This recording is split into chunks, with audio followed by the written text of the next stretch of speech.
The city of Oakland is always a power bed of politics and cultural movement, and he's been, as long as I've been Muslim, he's always been in the thick of that, and in the middle of that, and in the heat of that, and with much love and with much respect.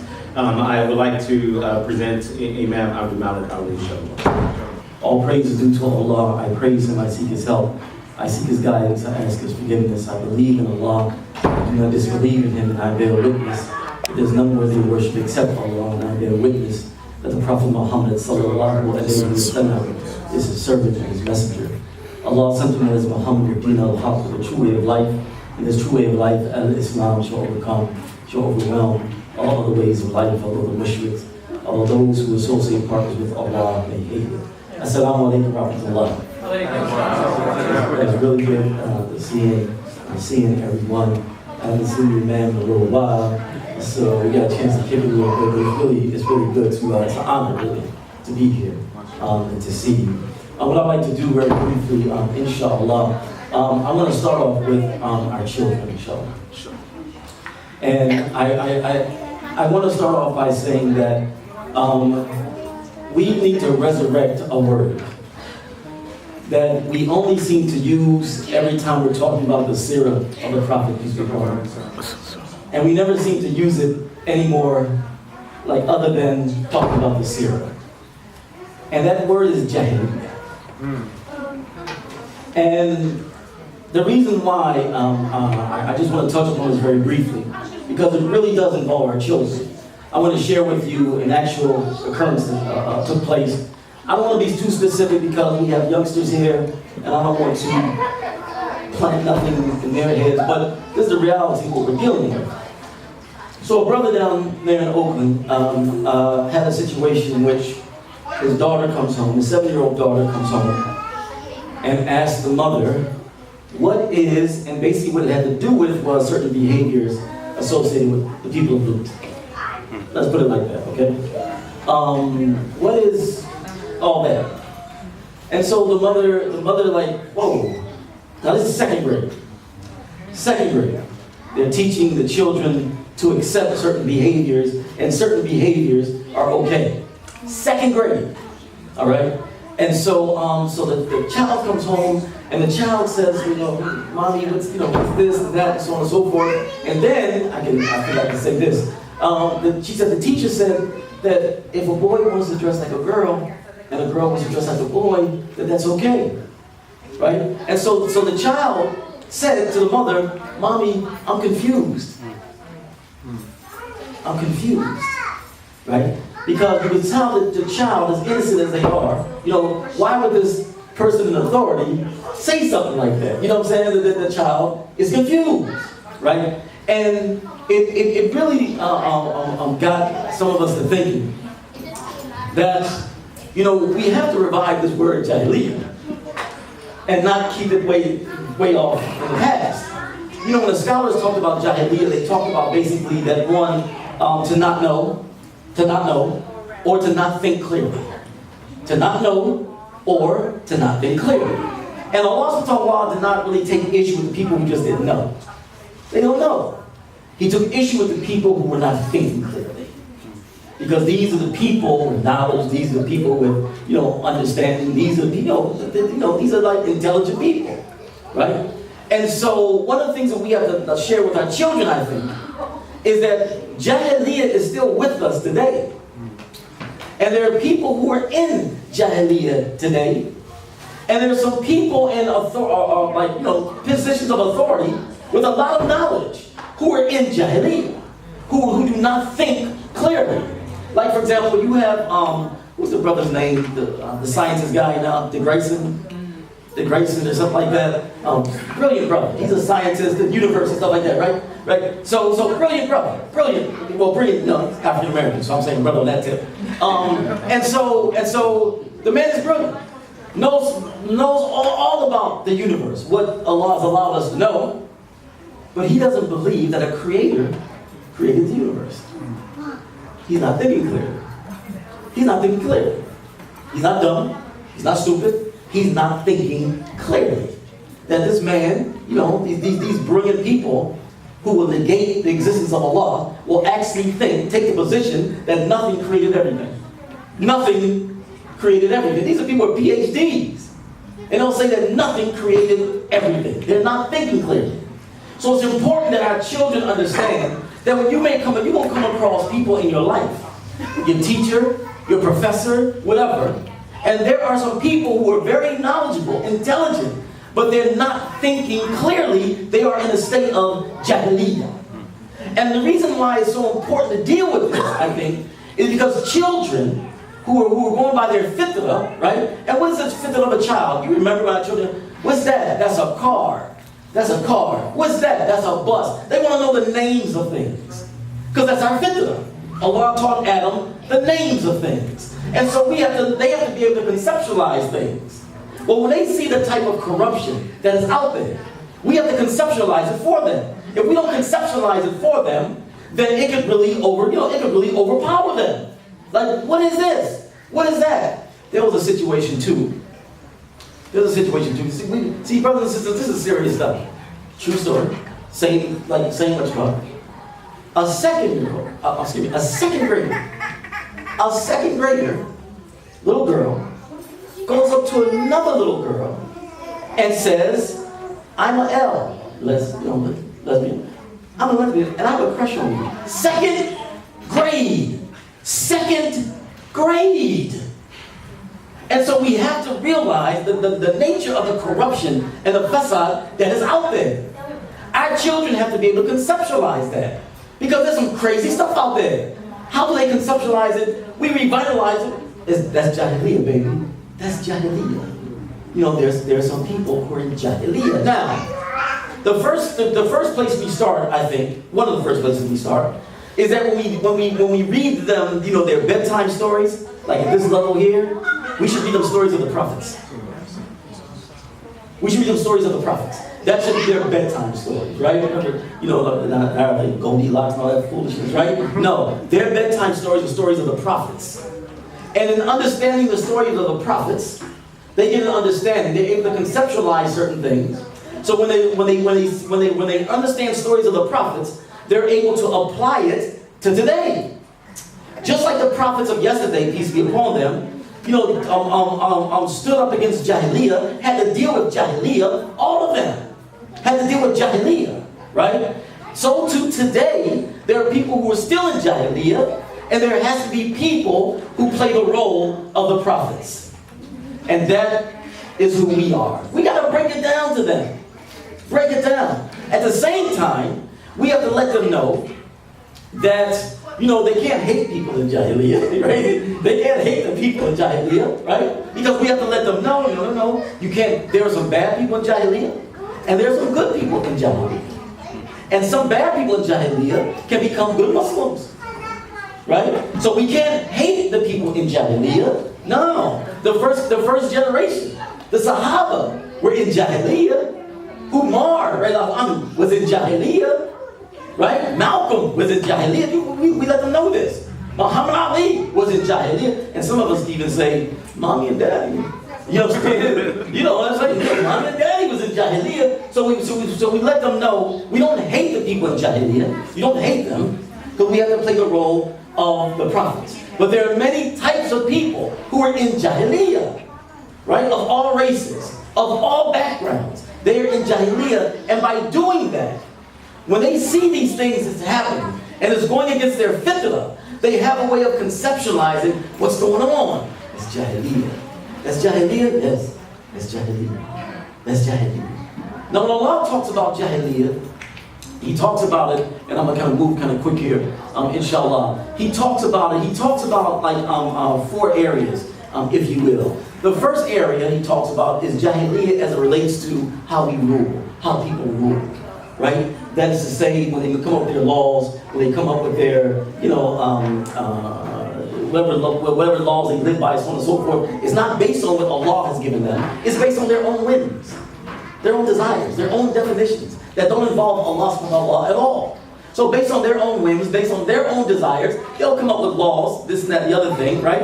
And Allah subhanahu wa ta'ala associate that with, that's jahiliyyah. That's jahiliyyah. Another type of jahiliyyah Allah talks about is associated with hypocrites and weak Muslims. That is to say, they begin to doubt the sacrifices that they've made, right? That the sacrifices that they've made, should we have done that? Should we have, that type of thing, right? Almost like, for example, like unfortunately in Oakland, most of our liquor stores are owned by Muslims. And sometimes, when you have that discussion with them, they'll talk about, for example, yeah, I tried taking liquor out of my store, but I didn't make any money. I didn't make any money. When I try to live according to Quran, I don't make any money. See, this is in that category. That if I'm Muslim, if I try to be Muslim, it'll ruin me. The more Muslim I try to be, it'll ruin me. It's a jahiliyyah. Another type of jahiliyyah Allah talks about is the jahiliyyah of women. It's dressed like directly to women who will beautify themselves, right? For anybody, anytime, anywhere, so on and so forth, right? And they're not thinking clearly. They like instead of doing it for their husbands and so on and so forth, they'll do it out in public and so on and so forth. And also Allah calls that jahiliyyah. They're not thinking clearly. You know the type of man you're going to attract. If you're just going anywhere and presenting yourself in a physical way, you have any idea what type of man that you're going to attract? They're not thinking clearly. There was even a study that was done. There was a study that was done in which they showed these girls were like 7 and 8 years old, and between 6 and 8 years old, and they gave these girls 2 dolls. One doll was dressed provocatively, right, sexually. And the other doll was dressed modestly, with modern clothes though. And they asked the little girls, which doll do you want to play with? And they picked the provocative doll.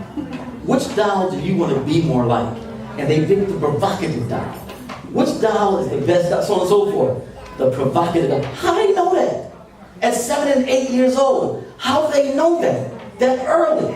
So by the time they get to where they're young women, they're going to fall prey to that aspect of jahiliyyah, where it's going to be all about just beautifying themselves anytime and anywhere. The other type of jahiliyyah Allah talks about is to be emotionally involved, to be emotional about something that doesn't deserve it. You're emotionally intense about something that doesn't deserve it, right? We know things like, on a lighter level, for example, things like, keep somebody, their favorite team lost. So you have a riot. You know what I'm saying? You have a straight up riot because their team lost, man. You can't be attached to your team like that. It doesn't make sense. Or do some of y'all remember, where the older might be here? Remember some years back, Coca-Cola announced they were going to change their taste? Remember what that was a movement. Letters, protests, demonstrations. You know what I'm saying? Coca-Cola is changing their taste. You can't do this to us. That type of thing, right? When people get emotionally involved in something that doesn't deserve it. And of course, on a more serious tip, it could be color. White supremacy. Right? That I'm all, I got this attachment to my color. And so on and so forth, right? That's jahiliyyah. Right? And so when Allah talks about these things, those are the examples that He gives, and we're seeing a lot of it already. So when our children see that there are people out there, and there are some very intelligent people, there are some brilliant people who will take the position that a person's worth is based on what color their skin is. Whether a person is beautiful or not, whether a person is smart or not, whether a person is good or not, is based on the color of their skin. There are some intelligent people who believe that. They're not thinking clearly. And so we have to make sure, my respected brothers and sisters, that as we go through this minefield, because I don't know, I've never seen it this corrupt. I've never seen it this corrupt. The kind of stuff that's out there now, the kind of stuff that they are dealing with today. There was a school down in Oakland that sent an apology letter to the parents. And the apology was a second and a third grader, when they were using their laptops, right, found porno sites. Second and third grade? How does a second and third grader find a porno site? And they showed it to other classmates. We can't underestimate the type of corruption that is out there. And so again, when we deal with our children, we break it down to them as Jahiliyyah. There are some non-Muslims in Jahiliyyah, and there are some Muslims who are caught up in Jahiliyyah as well. And so when they understand it that way, one, they can conceptualize it. But there's something else that goes along with that too. That there are those, as I said earlier, who have to play the role of the prophets when the prophets had to deal with Jahiliyyah. I want to remind y'all of this, inshallah. And I think it's important too, that not only we realize it, but also we share this with our children as well. The things that Muslims are going through today, the Islamophobia, the witch hunt, and all these types of things, that's a reaction to something. That's a reaction to something.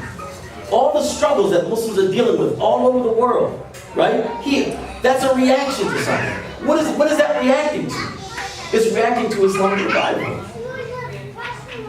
It's reacting to us. We're living in a period of Islamic revival. We are. And it's a blessing to live in that kind of period, where Islam is in a state of revival.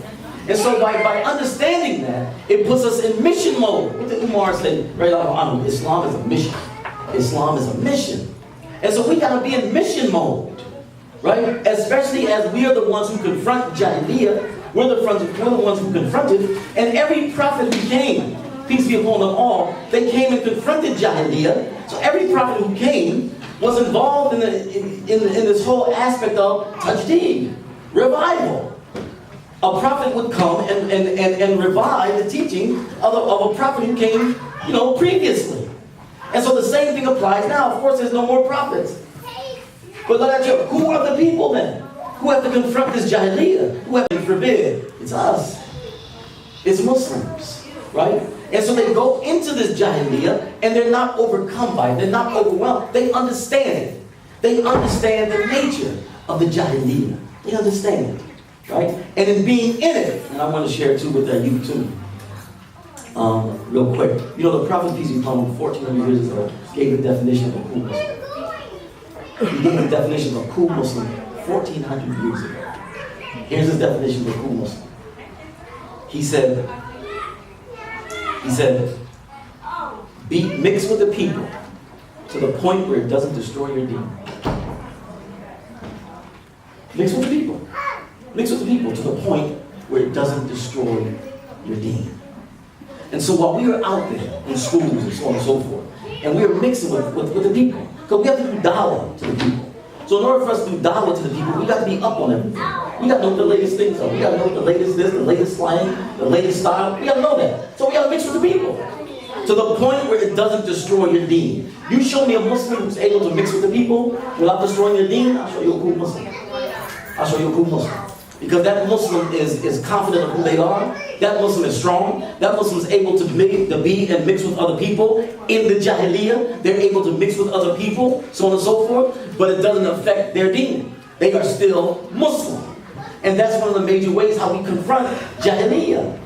Because there are things out there that these young people are dealing with that these young people know it's wrong, but they don't know what's going on. They don't know what's happening. And that's why you can't hate the people in Jahiliyyah. Remember, those who don't know, and those who don't think clearly. So many of these young people out there who are in this Jahiliyyah, doing these things that don't make sense, they don't know. They don't know. They're ignorant. They don't know. And some of us were in that situation where we didn't know either, and Allah blessed us with knowledge. And so you youth who were growing up, you were blessed with knowledge. You have parents and such who are giving you a knowledge that most people your age, they do not have. So the knowledge that you have is automatically making you mature. So when you go into Jahiliyyah and you mix with the people, you're automatically mature because of what you know. But you have to use what you know. If you're not using what you know, then you're going against what the Prophet said. He's going to mix with the people to the point where it doesn't destroy your deen. It's destroying your deen, so you shouldn't be mixing with them. You shouldn't be mixing with them. But while you are there, you got to make sure that you are who you are, because they are stuck in that Jahiliyyah and they don't know. And you've got to show them and you've got to tell them. So this whole aspect of what our children are dealing with, this is so serious, brothers and sisters. that we have to make sure that we're talking to our children. We make sure that we give them a chance to express themselves about some of the things that they're seeing, the things that they're seeing out there. They got to be able to express themselves about it, right? We got to ask them about their music. If they listen to music, what you listening to? What you listening to? Is what you're listening to spreading Jahiliyyah? Right? Or is what you're listening to destroying Jahiliyyah? Is what you're listening to meaningful? Is there a message to it? Because right now, all rap is the 4 W's right now. All rap is weed, women, weapons, and wealth. That's all rap is today. And mostly, in terms of what the corporations are putting out. That's all they're talking about. That's it. But is what you're listening to meaningful? Is it meaningful? This is very, very critical. We are on a mission. And I want to say this too. The indigenous Muslims. And when I say the indigenous Muslims, I'm talking about African Americans. I'm talking about so-called Latinos. Because one of the fastest groups coming to Islam are Latinos. One of the fastest groups coming to Islam, right? We got a serious role. We got a serious role in all of this. And I think if some of us really knew the role that Allah has prepared for us, we would kind of get nervous. Because it's a serious role. Because there's certain things that we're able to do because we have a certain understanding of the society. We understand the society. We understand how to apply this deen with what's happening in the society. And that's why I was glad. You shouldn't be here, brother man. I'm ready to talk about you. That's why it's really good. That I told the brother man, I said, man, I'm glad you're here. I'm glad you're here. You know what I'm saying? Because, like, don't take this for granted, y'all. Don't take this for granted. You know what I'm saying? We have a special role that we have to play. And if we don't play that role, the indigenous Muslim, African American Muslim, if we don't play the role that Allah has assigned us to, He's going to punish us. He's going to punish us. And one of the ways He's going to punish us is He's going to disgrace us. He's going to humiliate us. Because we're not playing the role that He has prepared us for. To play that role. And so take this serious, brothers and sisters. You know what I'm saying? Get behind the man. Get behind the leadership. You know what I'm saying? I'm a leader now. You can talk. Thank you, brother. Thank you. Really get going now. You know what I'm saying? You know what I'm saying? Like there's a tendency for us to appreciate things once it's gone. You know what I'm saying? Don't fall prey to that. You know what I'm saying? And try not to follow the 80-20 rule. 80% of the people do 20% of the work, and 20% of the people do 80% of the work. You know what I'm saying? Everybody try to do something, because check this out. In this era of tajdeed that we're in this era of revival, Islamic revival that we're in, everybody got to do something. Everybody got to do something. Everybody. Now, everybody doesn't have to play the same role, but everyone's got to do something. Now, we are living in a very, very unique period. Here's how unique this period is. I'm talking to the younger ones now. I want you to appreciate the period that you're living in right now. This period of history that you're living in. Today's parents and today's grandparents are some of the coolest parents and grandparents in history. That's kind of bold, huh? That's kind of bold. Okay, here's what I'm saying. Today's parents and today's grandparents are some of the coolest parents and grandparents in history. Why am I saying that? Because today's parents and today's grandparents were in the 60s. They were in the 60s. They were in the 60s. And see, if you go back to their generation, they didn't have people in their 60s and 70s who they could go to and talk to and so on and so forth, right? There wasn't too many people from the Garvey movement in the 1960s.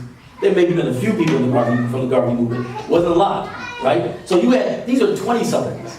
You have the Panthers in them, late teens, early 20s, so on and so forth. Bobby was an old man at 30, you know what I'm saying? And so one time I was talking to Brother Sekro Odinga. And I said to him, I asked him, I said, hey brother, I said, who did y'all go to back in the 60s? Who did y'all go to? You know, who did y'all, he said, Martin and Malcolm. I said, they was in their 30s. Today, we got people in their 60s, 70s, and 80s who were around during that time. So y'all gotta tap their brain.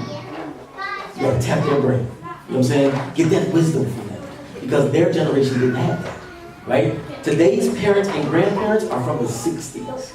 So there's a certain understanding that they have. And so now today's generation, y'all have to tap into that wisdom. Tap in. These are people who saw Muhammad Ali, saw or was in the Panthers. They saw Malcolm and Martin. They saw it. They lived in that period, right? And so now you tap their brains, right? You get that knowledge from them in doing the work that you have to do, right? This is critical. This is critical. And if we don't do something today, in this period of tajdeed, Allah is going to hold us accountable. He's going to hold us accountable for it. And He gave all of us a role to play in this period. He gave our immigrant brothers a role to play. He gave our indigenous brothers and sisters a role to play. He gave everyone a role to play. But we have to play our role. We have to do something. Because if we don't do something, then we're going to be taken aback by pessimism, hopelessness, right? And that's going to get the better of us. And how can you be pessimistic and have iman? How can you be pessimistic? How can you be negative and have faith? They don't go together, right? We have to stay optimistic. We have to be optimistic, right? Not because we're making things up, because we know that Allah is in charge. And so now Masjid Ibrahim is playing a major role. They're playing a major role. So you have to see your role at the masjid as just way beyond, Rio Linda. Rio Linda's the street, right? It's way beyond, the role that you're playing is way beyond Rio Linda. This is just where you're doing it at. But it's way beyond that. You know what I'm saying? And so everybody must participate and everybody must play a role. These young brothers have to have other young brothers who they can, bounce things off of. These young sisters have to have other young sisters they can bounce things off of, and so on and so forth, right? All the families support each other, strengthen each other, and so on and so forth, right? We make this atmosphere. If you notice, the Imam has been talking a lot about family. Because the basis of the community has to be based on family. The basis of the community, it will be as strong as the faith of the people, and the relationships between the people. The relationships are critical. If the relationships are strong, then it'll be harder for fitna to come in and cause problems. But the relationships have to be strong. The sisterhood has to be tight. There's got to be a tight sisterhood. There's got to be a tight brotherhood. Both those have got to be tight. But the basis is family. Family. So now our children, now what they have is a safe space to come to. They got a safe space. Child psychologists talk about the 3 institutions that have the biggest effect on children's development. The 3 institutions, they said: the home, the church, and the school. That's what they said. The home, the church, and the school. And so we have to make sure that we have at least, if we can't have all 3 of those institutions, we have to have at least 2 under our belt. The home and the masjid, right? Where the children can come and they have a safe space, right? They see other children. They can be confirmed, right? They confirm, especially those of our children who are going to these non-Muslim schools. We have to make sure that they understand that when they go out into the society, now come to a close, when they go out into the society, they have a mission. They got a mission, right? Mix with the people to the point where it doesn't destroy your deed, right? And they understand what their mission is. But we got to start them off early, right? This fundraiser that y'all have in next week, inshallah, may Allah subhanahu wa ta'ala bless it with success, and Allah subhanahu wa ta'ala, as long as y'all stay united, as long as y'all stay sincere, Allah subhanahu wa ta'ala has to bless it. Because that's the formula, right? Sincerity, unity, right? That's the formula. He's got to bless it, as long as that's where we're at. So make sure, again, you get behind this leadership. He didn't tell me to say this, but I just understand how communities go, right? We know how communities go. You get behind your leader, you know what I'm saying? And make sure you participate in activities at the masjid. Make the masjid the center of your social life. Make the masjid the center of your social life. And the children will have such a good time that the way you punish them is by saying, just for that you can't go to the masjid. Right? Because we let children be free. As long as they tear nothing up, we let them be free. We let them do things that are in accord with their nature. So therefore they love coming to the masjid, right? We keep that going, right? So again, may Allah subhanahu wa ta'ala bless this community, you know what I'm saying? He bless you and just and unite you, inshallah. Jazakallah khair, aqulu qawli hadha, astaghfirullah li wa lakum. Allahu Akbar. Takbir. Allahu Akbar. Takbir. Allahu Akbar. Takbir. Allahu Akbar. Alhamdulillah. So before the imam can escape here, I wanted to try to, inshallah, open the floor up for any questions. And by all means, brothers or sisters, feel free to ask anything that you want to ask, inshallah. Or comments is fine too. Some people could. Or comments? I have a question.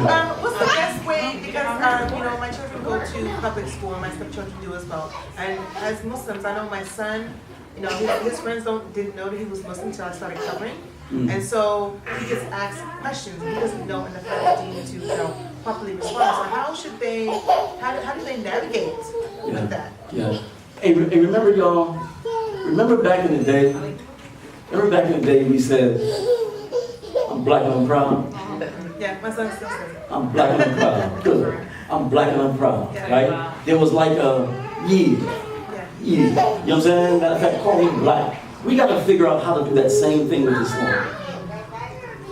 Where our children develop that same thing. I'm a Muslim. You have a confidence. I'm a Muslim. That confidence. You know what I'm saying? And like a defiance. I'm a Muslim.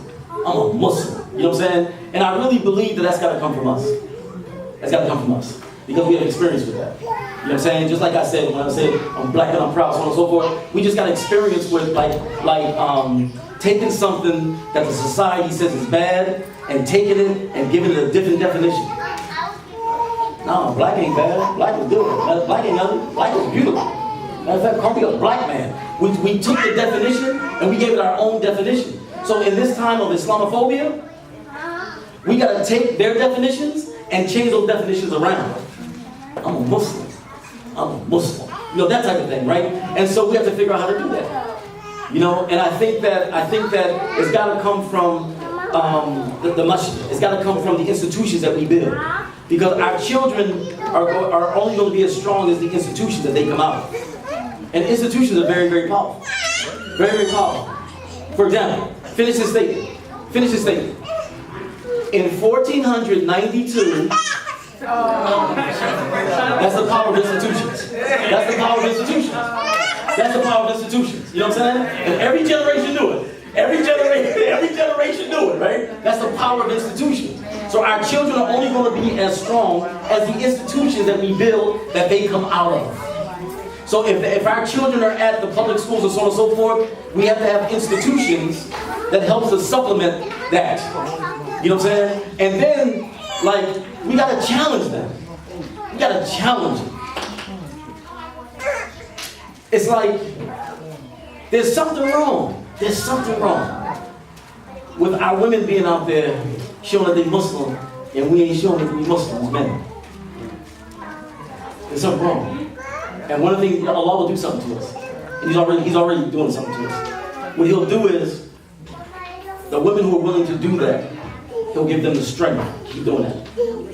And the men who are not willing to do it, He'll take away some strength. He'll take away some strength. You know what I'm saying?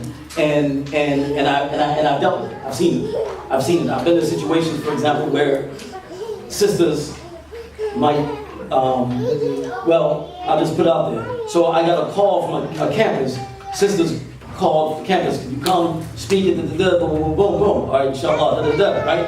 The next day I got a call from the brothers. Please don't come. Please don't come. Because they were scared.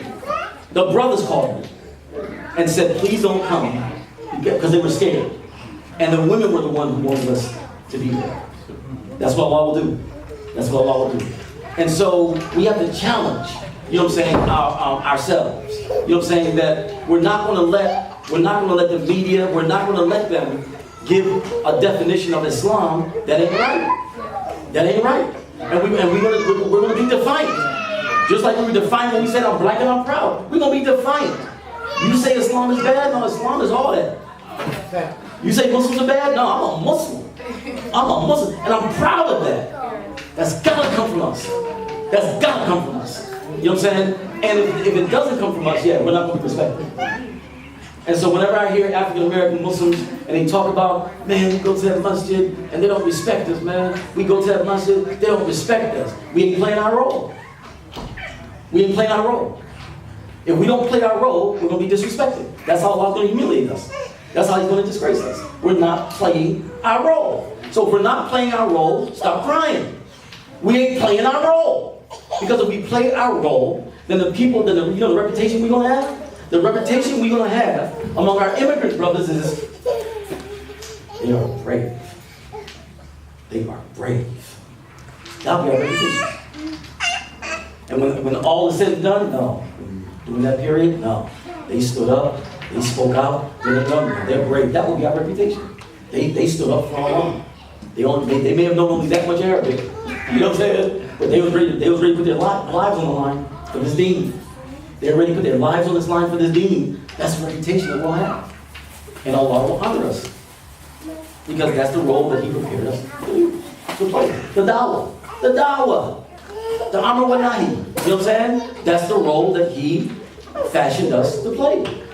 That's a gift. That's a gift, y'all. That's a gift. So if we don't take that gift, all right, then we'll have to suffer the consequences for it. You know? So now that's what we have to be about. That's what we have to be about. You know? Y'all may not remember this. Some of y'all remember this. Remember the styles? Remember the styles that used to be like the baggy shorts below the knee? And remember the baggy shirts? The baggy white tees? Still rocking those, right? Because culture is not a style. Culture is not supposed to be a style. But the baggy shirts, the white tees, and the baggy shorts below the knee, everybody's wearing those. Muslims started that. Muslims started that. We were in the form that it started on the East Coast, New York, Philly, right? Worked its way out here, right? So it's like you go back to New York, go back to Philly, there were Muslims on the corner, like selling these oversized tees, oversized white t-shirts, right? The baggy shorts. Muslims started that. And everybody in the community started dressing like that, right? They'll follow us. They'll follow us. They will follow us if we put it out there who we are and we act who we are. And take advantage, brothers and sisters, of Imam Raqib's knowledge. He comes from a tradition. He comes from a tradition. Like there's a tradition of African American Islamic. There's an African American Islamic tradition. You know that, right? And the oldest part of that is on the East Coast. So the Imam here comes out of that tradition. Like we have a tradition of African American Islamic scholarship, right, in this country. You know what I'm saying? And it is deeply rooted. And he comes out of that tradition. So take advantage of his knowledge. Take advantage of the knowledge that he has, inshallah. Jazakallah khair. أعوذ بالله من الشيطان الرجيم بسم الله الرحمن الرحيم والعصر إن الإنسان لفي خسر إلى الذين آمنوا وعملوا الصالحات وتواصوا بالحق وتواصوا بالصبر. In the name of Allah, most gracious and most merciful, by the token of time through the ages, truly man is in a state of loss, except those who believe and work righteous deeds, and those who join together in the mutual teachings of the truth, patience, and constancy. Amen.